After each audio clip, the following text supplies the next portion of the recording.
Hi everyone, welcome. I'm down here in my wormery, and as you can see, I've already got a tray out here on the bench, all set to go. I'm about to feed this tray of mixed red worms. The mixed red worms is a combination of red wigglers, Indian blue worms, and European night crawlers. And the last time we were in here, that was 10 days ago to feed them, we had noticed how things were a little bit dry, and the foods that they got were materials that usually provide a good amount of moisture to a system. It was pumpkin. But since there was still a good bit of dry bedding floating around in here, I thought we'd provide them with a little bit more pumpkin. And this time, in addition to the pumpkin, I've also got some watermelon. So the feeding is somewhat similar to what they got last time, in the hopes that maybe we can get the moisture levels in here to where I want them. Who knows, maybe they're already good. But since things were a little bit dry when we last left this system, I kind of anticipated that we might see more of the same today, but who knows? I've got my glove on, I'm ready to go. So let's get to work on feeding these little guys. I'll bring the camera in so you can see better, and we're going to get to work. To try to really entice the worms to come up to the top surface, we sprinkled all the leaves that were covering the top surface with my worm chow. So I'm going to be curious to see if it resulted in worms coming out to nibble on this stuff. And I guess the other thing I'm a little bit curious of is whether or not the springtail outbreak that we've been sort of observing in here is still going on. I believe I'm already starting to observe a certain number of springtails just scattered around out here on the top surface.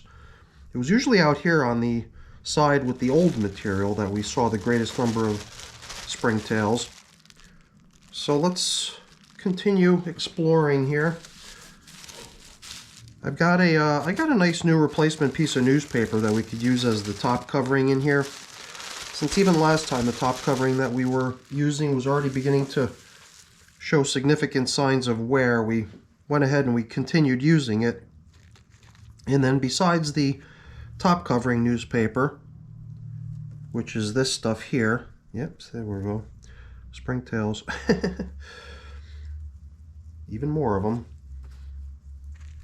So now, besides replacing the top covering newspaper, I've also got a replacement coffee filter. You might have noticed over in the food supply was a batch of coffee.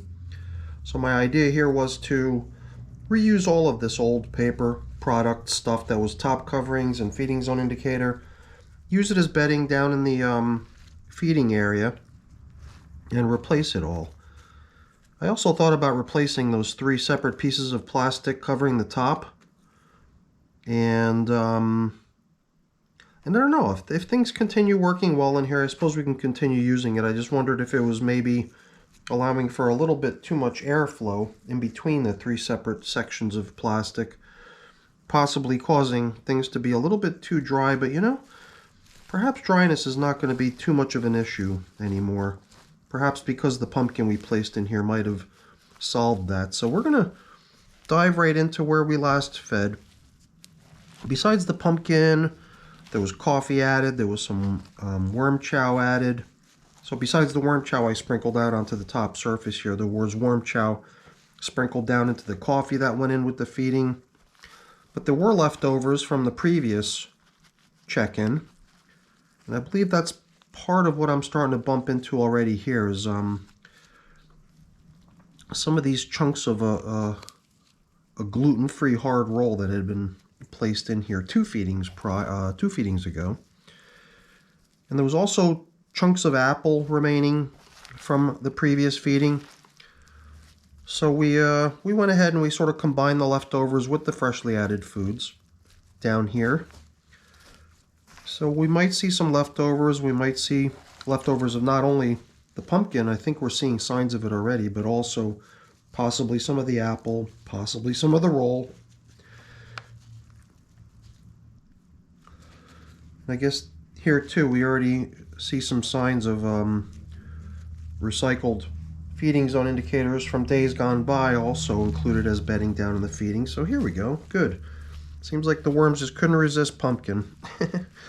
And I guess the pumpkin did its job as far as moisturizing the bedding surrounding it, making this end of the bin a little bit more hospitable now. Last time we came in here there was 1 or 2 worms hanging out on this end, but hardly any. So besides the pumpkin, we threw in these paper plates right beneath the feeding. as sort of the foundation for them to come hang out on. I figured the paper plates would also sort of capture some of the moisture and let it sort of sit there. I'm a little bit surprised to find leftovers of pumpkin usually. Perhaps just 10 days wasn't enough for them to go through it all. Or perhaps 10 days, you know, required, well, how do I say that? Perhaps the first day of those 10 days was not worms moving right in to grab at it, but perhaps the first few days was really all the dry surrounding materials gradually moistening to the point where worms were comfortable approaching this end of the bin. Because at first maybe it was just a little bit too dry for them. Here's some apple. So leftover pumpkin from the last feeding 10 days ago, and then leftover apple bits from the feeding prior, as well as some of those chunks of bread here and there. But it's really just scraps. And even the apple, when you find that as leftovers, I believe this might be another little piece of apple right here. I could smell the kind of fermenting smell of apple in here too. It's got like a pretty distinct scent to it. So I like the way the overall height of the system is starting to build out nicely. I was pretty generous on adding bedding past few times, and I'm questioning whether we would want to go too overboard with doing that here today. I mean, I've got my supply of leaves. Perhaps we can just sprinkle in a little bit at the very bottom of the feeding area as the foundation for today's feeding, and then proceed with piling in today's food supply. Oops, let's see here. I got a feeling a couple chunks of watermelon, a few chunks of pumpkin. These things are going to bring with them a good bit of moisture. And anything that we may have perceived in this system as possibly being dry, inhospitable conditions that would put the worms off from wanting to explore, I think the problem's been solved. I don't really think we're in that situation any longer. It was just something that sort of rode on my mind in a way over the past 10 days, thinking that the next time we come in here, it might be beneficial to, you know, take steps to try to combat the dryness in here. And that was the part of the reason I came down here prepared with the types of foods that I knew would do just that. But, you know, to go hand in hand with that fairly damp food stuff was a little bit of dry leafy material. And there was a little bit of dry leafy material still floating around here in the old, you know, amongst some of the leaves that were out here from the previous check-ins. Some of this had still failed to absorb much moisture, so I think we're going to be in good shape here. We've got a good amount of stuff to return down into the feeding area. So besides these old paper plates onto which the feeding was applied last time, we've also got some other stuff piled up over here, some of the top covering, not only the top covering paper, but the feeding zone indicator. We're going to have ourselves a pretty well-packed feeding zone over here, it seems. Let's see how we can make it all fit neatly. Did I just drop something? Sounded like something just dropped off the edge of the table. All right. It has been one of my goals in all my systems to see if I can make better use of the space in the bins to really take advantage of the space that's available. I mean, I do like to leave myself a little bit of space so that when I'm moving stuff around and piling stuff up, I don't end up pouring things over the edge of the table, making a huge mess. But I do feel like I can run my systems a little bit more at capacity than I've done in the past. So that's kind of where I'm at with, you know, being really generous with the bedding in most cases. So I think we've returned all of the old foods in combination with the newly added foods. However, we've not put in all of the newly added foods, right? We've still got the coffee portion. We'll sprinkle that in across the top. You know, before we sprinkle in the coffee, I'm going to sprinkle in some other stuff here. This stuff is the pulverized eggshell, which is my source of grit in my worm bins. And then the other thing we're going to sprinkle on top of the coffee is my worm chow. Then we'll hang on to this to be our top covering at the end. So let's bring in the worm chow, and then I think we'll be done feeding. And then we can perhaps explore the remainder of the bin now that we've taken care of business over on the feeding end. Yeah, between the watermelon and all that pumpkin, I got a feeling things are not going to be dry in here anymore. We'll just bring in some of this remaining dry stuff that we plucked out of the feeding area. And I got a feeling we're going to find virtually no dry stuff next time we come back in here. Very nice. Alright, so now one of the things we've gone after when we've gone exploring within this system was a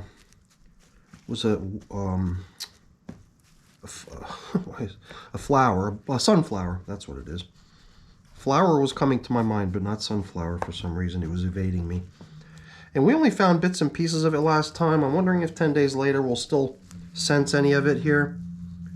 It is very fibrous, the way the flower is made up, and I do believe I'm seeing part of it right here. It has sort of a distinct appearance to it. I can see worms, you know, kind of hanging out in it. Last time when we unearthed it, we also noticed a little bit of a kind of a sunflowery scent to it. So if you're eating sunflower seeds, there's an odor to it that you're familiar with, if you know what I'm talking about. I'm just kind of taking whiffs here and there, sort of deliberate whiffs, to see if we're still having any sort of sunflower scent coming out of this bin. It is usually pretty uncommon for any sort of scent to come out of your worm bins other than just sort of a really sort of fresh forest floor scent. Somehow the individual odors of different food items get masked really well for some reason within the worm bins, but certain things still shine through, you know, like the apple, the way it was fermenting, you were able to smell a little bit of it down there. And for whatever reason, I guess the sunflower. So certain things seem to survive the worm bin as far as hanging on to their scent, but in most cases, that's not the case. Yeah, we're definitely starting to reach capacity here. I think in future feedings, I might go a little bit more, you know, perhaps sticking to food only instead of trying to add to the overall quantity of material in the system. So over here, this is the material that the worms lived in when they still lived in that smaller container that they were moved out of 33 days ago. And it seemed like it was the place where they tended to hang out in while they were still sort of waiting for the rest of the material in the bin to sort of dampen to the point where they'd feel comfortable exploring it. And I'm still seeing a good number of worms hanging out in this stuff, but perhaps not quite as many as we'd seen previously, which is a good sign. We saw plenty of worms starting to explore the rest of the container. And that's kind of what I wanted, you know. I wanted them to feel comfortable in everything that I'd set up for them. However, when it was found to be a little bit dry, I knew that I had to do something about it. Otherwise, it would see no worm traffic and the stuff would just sit there indefinitely, which you don't want. So I really feel like we've got a very nice situation going on here now. I feel like we've, you know, pretty much tackled whatever might have been seen as a dryness situation over on the feeding area. And with all that pumpkin and watermelon, we're probably going to see even further improvement as far as, you know, moisture content in this system. So my idea, I think, is going to be unnecessary in terms of trying to put a really thorough covering over here to make sure no evaporation occurs. I think we're going to be safe going back with the original covers that were on here already, which is probably a good idea because it's already, you know, full of castings that sort of belong with this batch of material here. And if we leave a little bit of air gaps, you know, spots where the system can breathe a little bit, that wouldn't be a problem either, especially on this side where the castings material does appear to be a little bit more damp than it needs to be. I'm trying to arrange these plastic pieces in a way that I feel like they're giving us maximum coverage. But like I said before, if there's little spots where the system can breathe through openings, that's fine too. I'm not going to sweat it. Now this last covering here was the more, I guess, the more flexible one that was permitting us to sort of really nudge it up to the very edge of the container and ensure that there were hardly any, if any, air gaps for evaporation to allow moisture to escape.